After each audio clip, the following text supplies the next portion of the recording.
그리스도가 나오죠. 성경에 그리스도가 나옵니다. 자, 이게 참 그리스도가 우리를 얼마나 사모하고 기다렸는데 이제 드디어 우리 예수님이 등장하기 시작합니다. 자, 여러분 한번 우리 같이 보겠습니다. 지난주 배운 복습 해봅니다. 바벨론 포로로 끌려갔을 때 이스라엘 백성이 한 일을 뭡니까? 1번 포기, 2번 원망, 3번 회개 및 역사서 기록. 예, 3번이죠. 바벨론 포로로 끌려가서 적은 책이 뭐라고 했죠? 사무엘 상하, 열왕기 상하, 룻기, 사사기, 여호수아서 이런 역사서입니다. 여러분 이제 꼭 기억하십시오. 그래서 요시야 왕이 성전을 청결케 하다가 거기서 신명기 내용을 발견하게 되고 그 신명기 내용을 읽는 가운데 우리가 제대로 하나님 앞에 제사 드리지 못했다는 것을 발견하고 제사를 드리게 됩니다. 그리고 조금 있다가 이스라엘 백성은 멸망합니다. 남유다죠.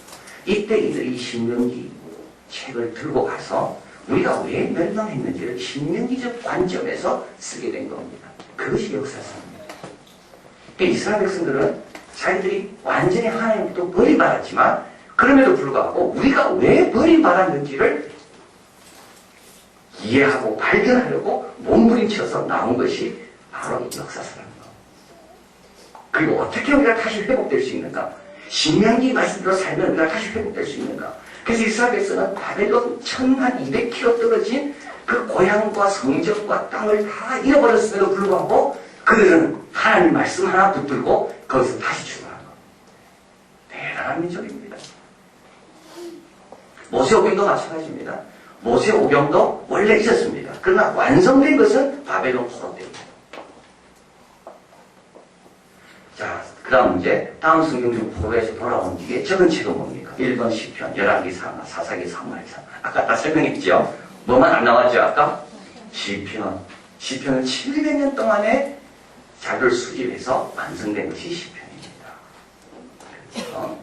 자, 그래서 시편은 포로, 바벨론 포로에서는 그 역사서를 기록했고, 모세오경을 기록했고, 포로로 돌아와서는 역대 상하, 느헤미야, 에스라 이런 걸 기록하게 됩니다.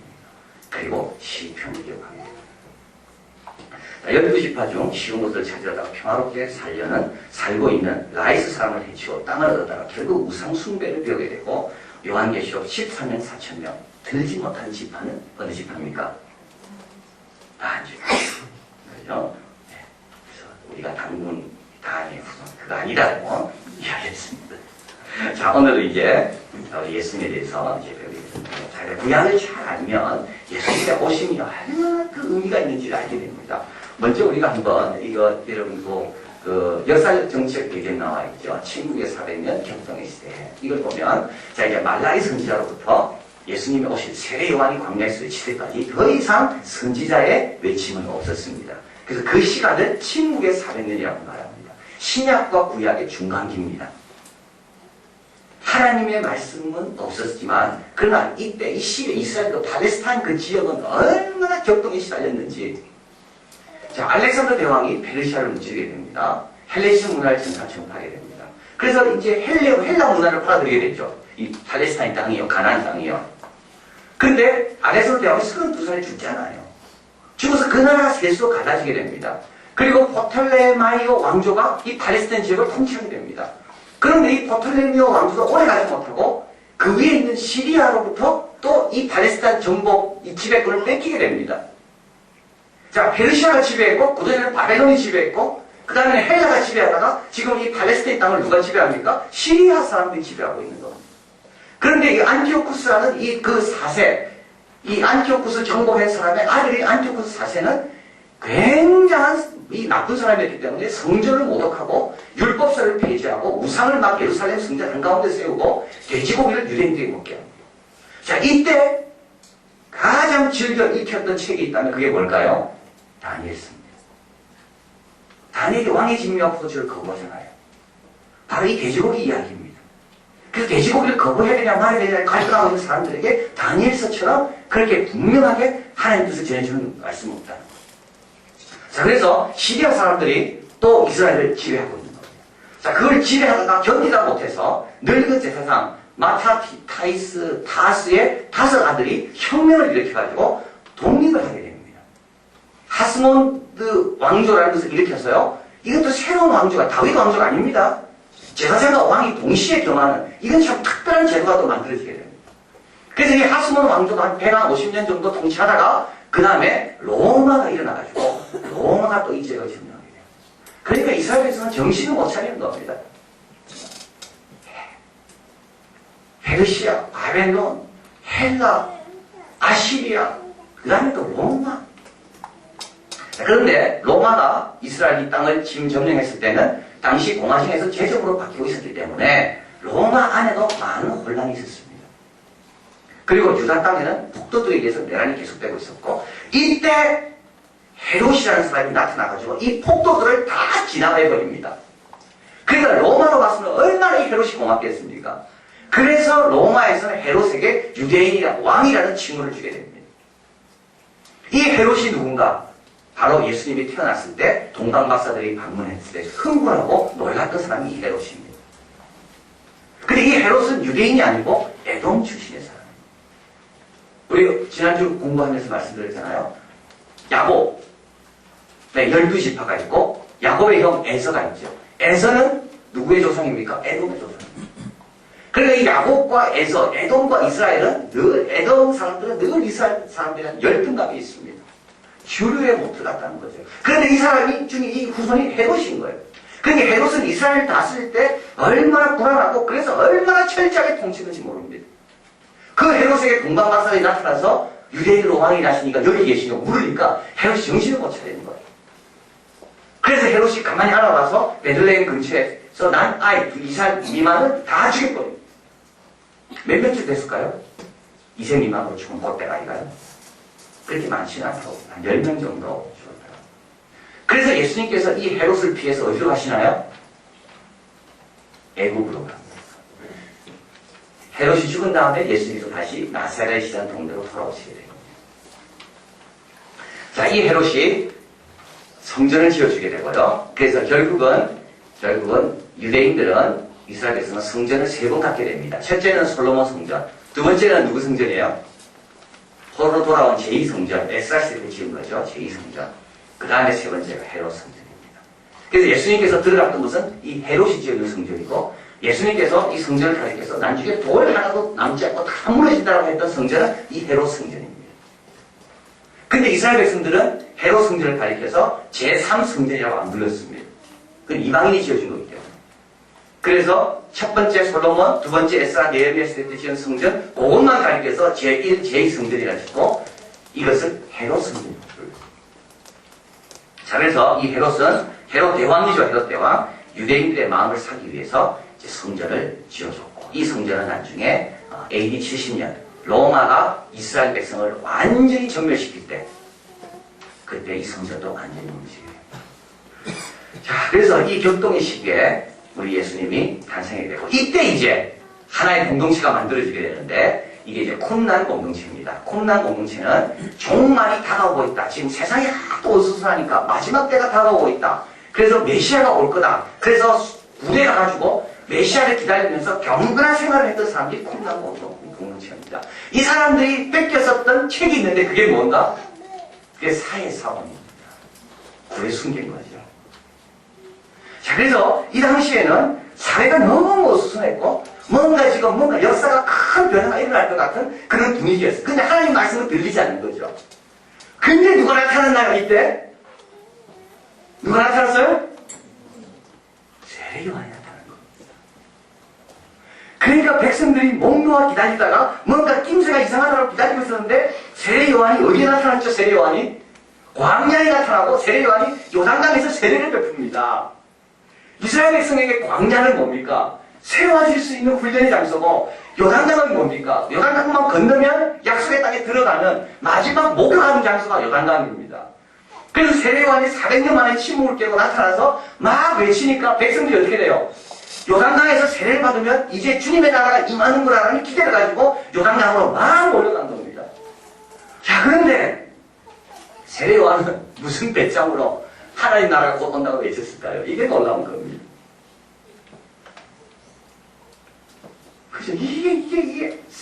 그래서 세례요한이 마지막 선지자입니다. 하나님이 부으시는 특별한 성령의 예지함이 세례요한에 있었다는 겁니다. 아무도 하나님 나라가 올 거라고 과감하게 외칠 수 있는 사람은 그 당시에 없었습니다. 근데 세례요한은 임박한 진노를 너희가 피할 수 있느냐? 도끼가 나무 뿌리에 놓였다. 이러면서 내 뒤에 오는 이는 나는 물로 세례를 주지만 내 뒤에 오는 성령으로 세례를 준다. 막 이러면서 막 외치되는 겁니다. 그러니까 백성들이 어떻게 돼요? 그 이야기를 듣고 요단강에서 외치고 세례를 주고 하니까 이제 새로운 시대가 왔구나라고 생각하고 막 세례요한이 달려간 겁니다. 이제 로마의 통치도 끝나고 헤로저 복해시던 헤로도 끝나고 이제 모든 새 시대가 오는구나. 막 세례요한이 달려간 거고. 그래서 세례요한이 누구에게도 세례를 주죠? 예수님께도 세례를 줘. 그때 예수님께서 세례를 받을 때 성령이 비둘기같이 임하고 하늘에서 음성이 들립니다. 이는 내 사랑하는 아들이요 내 기뻐하는 자다. 자, 그래서 마지막 선지자가 세례요한인 거예요. 세례요한이 외칠 때마다 사람들의 기대는 엄청나게 부풀어 있었다. 자, 그런데 예수님이 오셔서 어떻게 하나요? 네, 병도 고치지만 가르치고 전도하시고 섬기시고 겸손하고 이러니까 이게 생각이 바뀌기 시작하는 겁니다. 백성들이 자기들이 생각한 메시아가 아니라는 거예요. 두 번째 가보겠습니다. 예수님의 사역의 준비인데요. 그래서 이제 세례요한이 예수님의 사역의 길을 닦고 예수님 오셨습니다. 그리고 예수님은 사역 시작하기 전에 시험을 받습니다. 자, 여러분 뒤에 한번 가보겠습니다. 제일 뒤에 가보면 우리 6페이지 가보겠습니다. 성경 본문 읽기 있죠. 마가복음 이제 같이 있습니다. 성령이 곧 예수를 광야로 몰아내신지라 광야에서 40일 계셔서 사단에게 시험을 받으시며 들짐승과 함께 계시니 천사들이 수종되더라. 자, 여러분 보십시오. 예수님께서 어디서 시험 받았죠? 어디서 받고 있습니까, 시험? 광야로 생각난 거 있죠? 이스라엘 백성들이 광야에서 시험 받다가 실패했나 성공했나요? 실패했습니다. 예수님은요, 지금 성공하고 있습니다. 그래서 예수님께서 광야로 그냥 가신 게 아닙니다. 새 이스라엘은 광야 시험도 이겨야 된다는 겁니다. 모든 이스라엘 백성이 광야에서 다 실패했지만 하나님의 종 메시아 우리 예수님은 그 광야의 시험도 당할 뿐만 아니라 그것도 이겨내신다. 자, 그리고 여기 보면 40일이라는 것도 바로 이 광야입니다. 광야를 뜻합니다. 40년, 40일. 그 외에도 뭐가 들짐승이 함께 나오죠. 천사가 수종된다는 말이 나와요. 이건 에덴 동산을 가리키는 겁니다. 에덴 동산에서 시험에 누가 실패했죠? 아담과 이브가 실패했어요. 자, 그래서 예수님의 이 시험은 이 구약에 있는 40년의 광야의 시험과 에덴 동산의 시험이 다 여기 함께 함축되어 나타납니다. 그래서 사탄이 그냥 시험한 게 아니라 이스라엘 백성들을 광야에서 시험해서 넘어뜨린 것처럼 아담을 에덴 동산에서 시험해서 넘어뜨린 것처럼 예수님도 광야에서 한번 넘어뜨려보고 에덴 동산부터 한번 넘어뜨려보려고 했지만 사탄이 실패하는 겁니다. 자, 그리고 앞으로 다시 돌아갑니다. 마태와 누가의 기록을 통해 돌로 떡이 되게 하라. 이 말은 만나를 스스로 만들어내서 메시아임을 증거하라. 이게 광야와 관련된 겁니다. 그런데 예수께서 말씀합니다. 사람이 떡으로만 살 것이 아니요 하나님 입으로 나오는 말씀이다. 이거는 광야 말씀입니다. 성경 꼭대기에서 뛰어내다 광야에서 이스라엘 백성이 늘 하나님을 시험했습니다. 하나님 우리를 사랑하는가? 하나님 지금도 보고 계시는가? 하나님이 이 괴로움을 알고 계시는가? 알면 좀 응답해보라고 늘 광야에서 시험했죠. 이때 예수님은 주 너희 하나님을 시험하지 말라고 이야기해요. 그리고 다만 나를 경배하고 절하라. 모든 권세를 준다. 사탄이 또 시험합니다. 한 번 절하면 천하만국의 권세를 다 너에게 주겠다. 이때 예수님은 절하지 않습니다. 아담은 절했습니다. 사탄이 시키는 대로 네가 하나님처럼 된다. 아 그래? 그럼 내가 이거 먹을까? 사탄 말 들은 거죠. 자, 그래서 예수님의 사역의 준비 가운데 금식하심과 시험이 있는데 이것은 이스라엘 백성이 갔던 광야의 길, 인류의 첫 번째 사람인 아담과 이브가 경험했던 그 시험의 장소로 예수님은 가서 그걸 패스하시고 공생의 사역으로 들어가시게 됩니다. 자, 예수님과 하나님 같이 한번 보겠습니다. 이 시험을 이겼던 비결이 여기 같이 있습니다. 예수님의 관점은 오직 한 가지, 아버지의 뜻을 행하는 데 있었다. 예수님이 하신 최초의 기록된 말씀은 내가 아버지 집에 있어야 될 줄 알지 못하셨나이까 하고 시작하고, 십자가에서 마지막으로 하신 말씀은 아버지여 내 영혼을 아버지 손에 도탄하여 이르기까지 예수님의 유일한 관심사는 아버지의 뜻을 행하는 것이었다. 그래서 시험을 이긴 겁니다. 같이 있습니다. 예수님이 우리의 구세주가 되신 것은 단순히 그분이 우리를 위해 하신 말씀과 행하신 일 때문만 아니다. 그분이 구세주인 것은 하신 말씀과 행하신 일이 아버지께 대한 순종으로 하신 말씀이요 일이었기 때문이라는 거예요. 성령 안에서 막힘없이 아버지께를 향했던 그 삶, 그게 바로 예수님의 삶의 중심이자 원천이었고 예수님의 사역은 바로 이 삶에서 자란 것이다. 그리고 예수님은 우리를 이런 친밀함 속으로 끌어들이고자 오셨다. 그분이 우리처럼 된 것은 우리가 그분처럼 되게 하기 위함이었다. 아버지 집으로 우리를 인도하기 위해서 헤드 나웨이란 말입니다. 자, 그래서 예수님께서 이제 오셔서 시험을 받으시지만 예수님은 아버지 뜻이 하늘에서 이룬 것처럼 땅에서 이루어지기를 원합니다.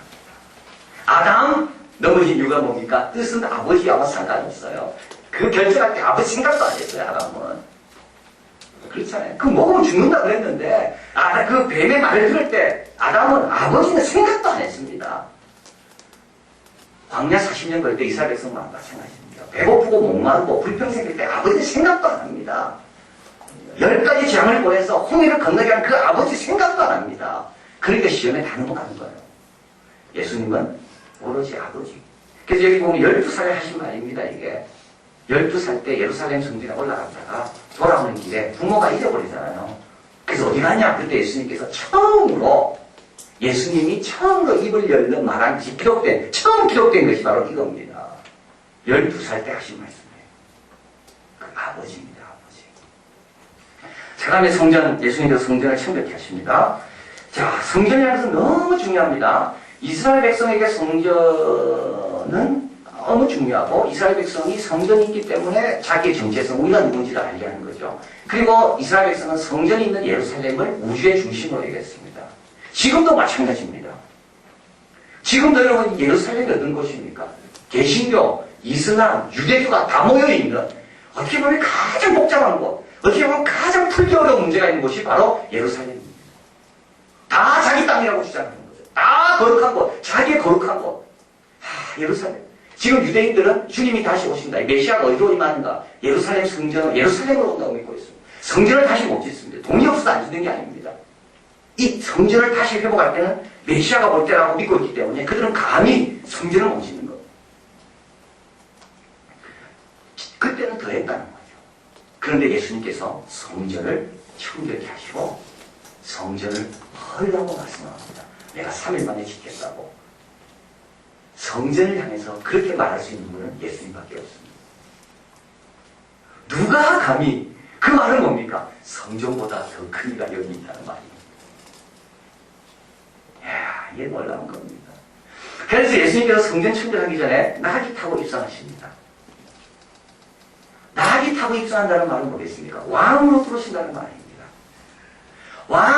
새로운 왕이 바뀌면 이런 전통이 있답니다. 왕이 바뀔 때마다 성전을 정화하는 사명이 왕에게 있다는 겁니다. 성전을 새로 짓든지 너무 낡으면 성전이 너무 타락했으면 성전을 청결케 하든지 이게 왕의 사명, 왕밖에 없습니다. 예수님께서 오셔서 성전을 청결케 하시고 예수님은 성전을 헐라 내가 3일 만에 다시 짓는다. 그때 제자들이 이야기합니다. 40년 동안 지은데 어떻게 3일 만에 짓습니까? 자, 예수님과 성전은 공존이 가능하겠습니까? 가능하지 않습니까? 가능하지 않습니다. 왜 가능하지 않을까요? 성전에서 하는 일 가운데 제일 중요한 일이 뭘까요? 제사 아닙니까?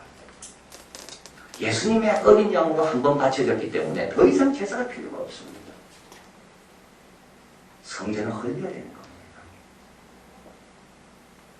그래서 예수님께서 오셔서 성전을 청결케 하시고 성전이 헐어야 된다는 것에 대해서 주님 말씀하십니다. 자, 그리고 이제 마지막으로 이게 하나님 나라. 이게 이제 너무 중요한 거죠. 자, 여러분, 이제 이게 기억되는 겁니다. 이스라엘 백성들은 하나님 나라가 임할 것을 사모하고 기다렸고요. 세례요한이 외칠 때 메시아가 도래하면서 하나님 나라가 임할 거라고 믿고 준비했습니다. 그런데 어느 누구도 하나님 나라가 임했다고 말할 사람은 아무도 없었습니다. 이게 중요한 거죠. 예수님밖에요. 미친 사람 아니고는 어느 누구도 하나님 나라가 여기 임했으니 회개하고 나를 믿으라고 말할 사람은 아무도 없었다는 거예요. 감히 하나님 나라가 임했다고 말할 사람이 이스라엘 백성 가운데 제정신인 사람 누가 있겠냐는 거예요. 하나님의 나라가 뭡니까? 하나님의 통치가 회복되는 겁니다. 하나님의 모든 것이 회복되는 겁니다. 이게 하나님의 나라입니다. 이스라엘 백성은 이걸 이상하게 민족주의로 변질시킵니다. 하나님의 나라가 회복될 때 어떤 일이 일어나는가 하면 천재지변이 일어나고 예루살렘은 모든 나라에 우뚝 서게 되는 그때가 하나님의 나라가 임할 때라는 겁니다. 근데 예수님이 그걸 다 알면서 오셔가지고 내가 오면서부터 하나님의 나라가 임했다고 외치는 거예요.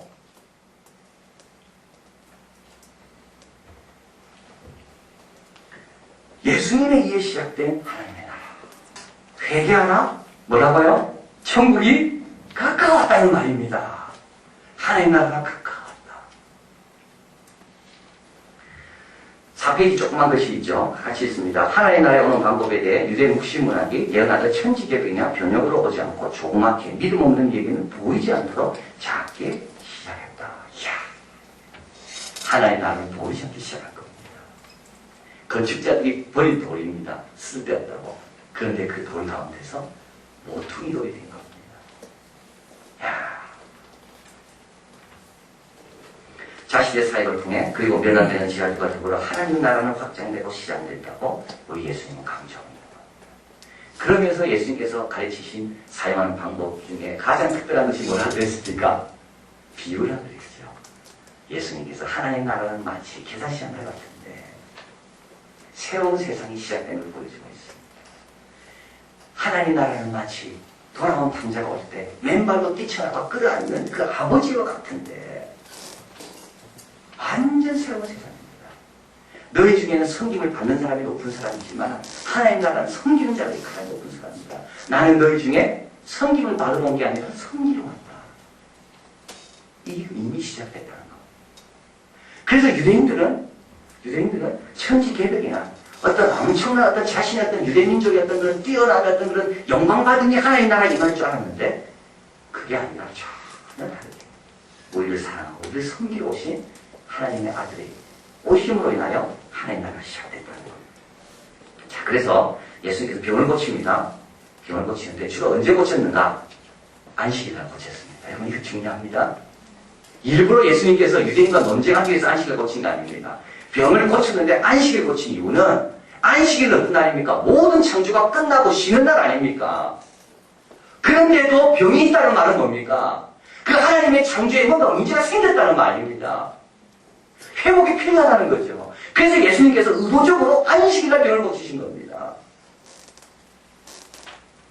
그리고 내가 이 고장난 이 잘못된 세상에 하나님의 통치가 온전히 이루어지는 그 나라를 이루기 위해서 내가 왔다. 자, 하나님의 나라란 4번. 예수님은 하나님의 나라에 의해서 온다, 들어간다, 임한다라는 표현을 사용하십니다. 이는 하나님의 나라는 하나님께서 스스로 자신의 주권을 확립해 놓은 다음에 우리를 초대하는 것을 말합니다. 그 주권의 영역에 들어와 복을 받는 것이 하나님의 나라를 경험하는 겁니다. 우리가 하나님의 나라를 못 만듭니다. 우리는 어떻게 됩니까? 하나님이 다 해놓으신 것에 들어와서 누리는 것이 하나님의 나라입니다. 그래서 하나님 나라가 임하옵시며 이 말은 뭡니까? 그 다 된 것이 나한테 좀 임하기를 원한다는 말입니다. 다 하나님이 해놓은 거.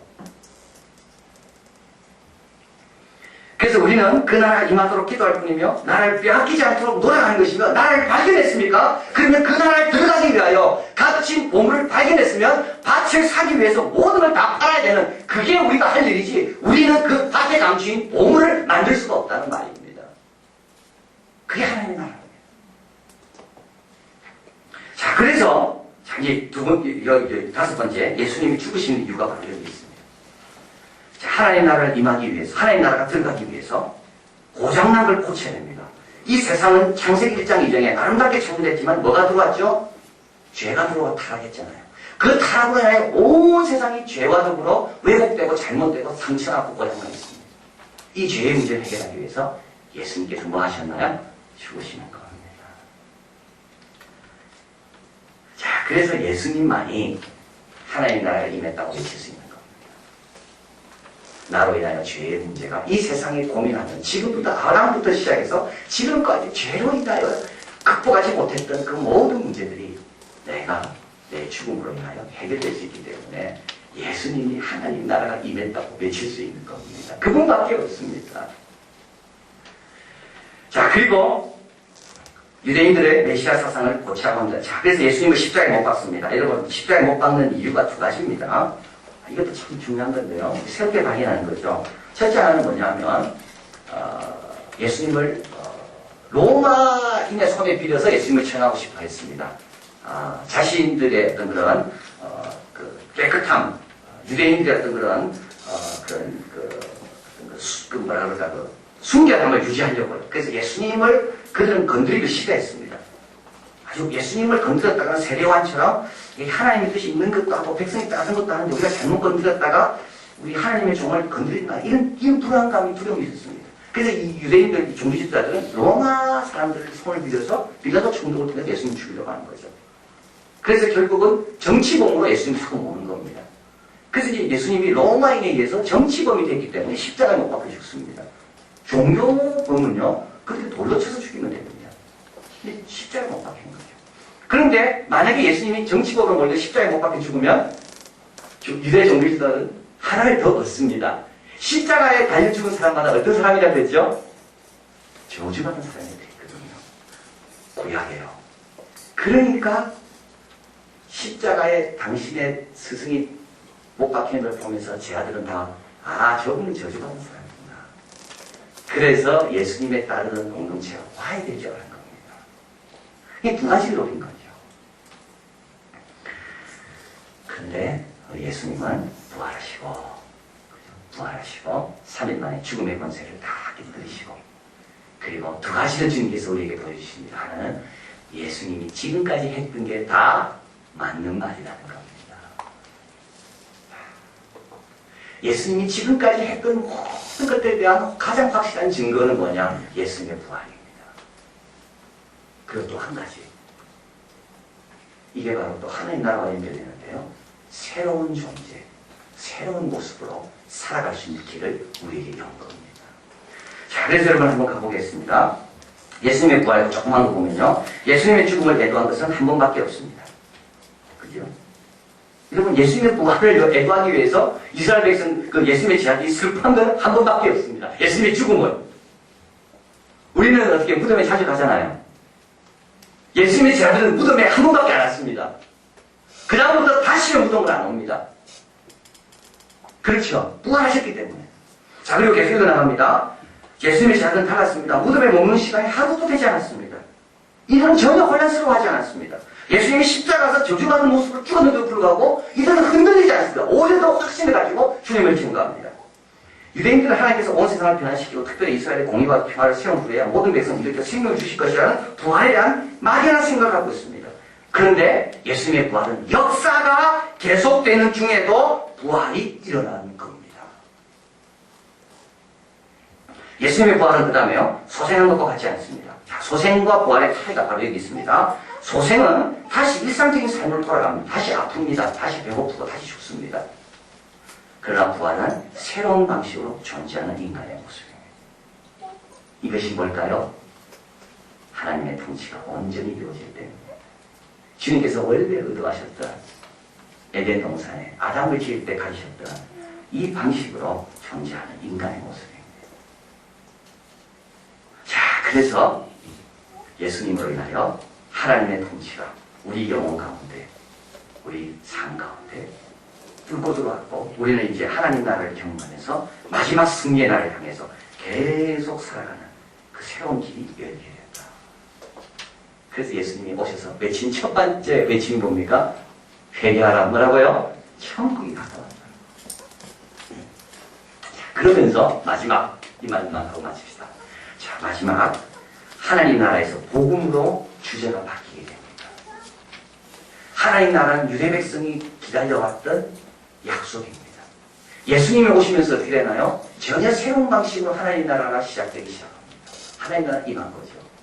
그리고 이제 우리의 관심은 어떻게 보면 하나님 나라보다는 이 예수님을 증거하는 것이 우리의 관심으로 바뀌게 된 겁니다. 이 예수님에 대한 소식이 뭘까? 복음입니다.